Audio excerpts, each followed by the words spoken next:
This week's Parsha, we learn about Yosef and his dreams.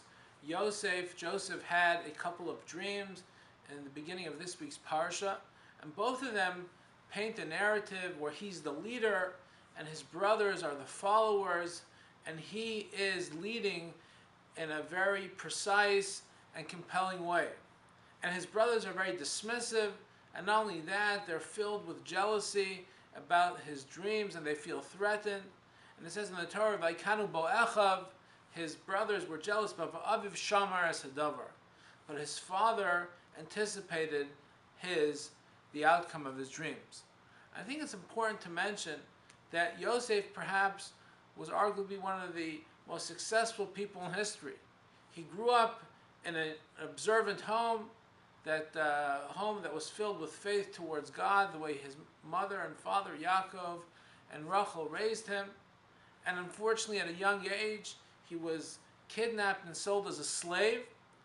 And eventually, after he was liberated from prison, which he was falsely accused for a crime, and he was liberated, and not only did he become a free man, but he became to a very prominent position in the Egyptian government, the highest seat of the government after the Pharaoh. And he actually changed the world. The world was enduring a very difficult famine, and he orchestrated this plan to save the world from this difficult famine. And who knows if perhaps he saved civilization with his plan. And the question is, how does such a young kid, only at the age of 30 years old, become the de facto leader of the superpower of that time, and that was Egypt.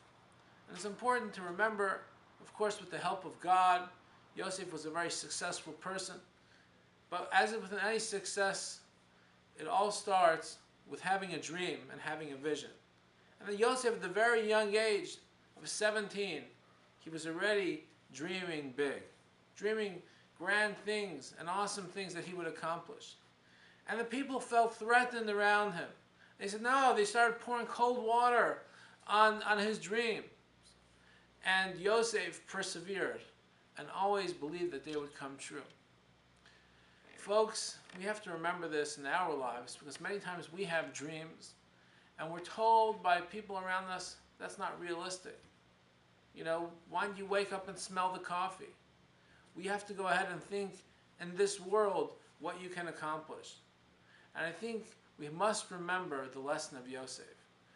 In order for anything to become successful, we must go ahead and dream big. So let us not forget that important lesson, and let us never stop dreaming. Have a wonderful Shabbos.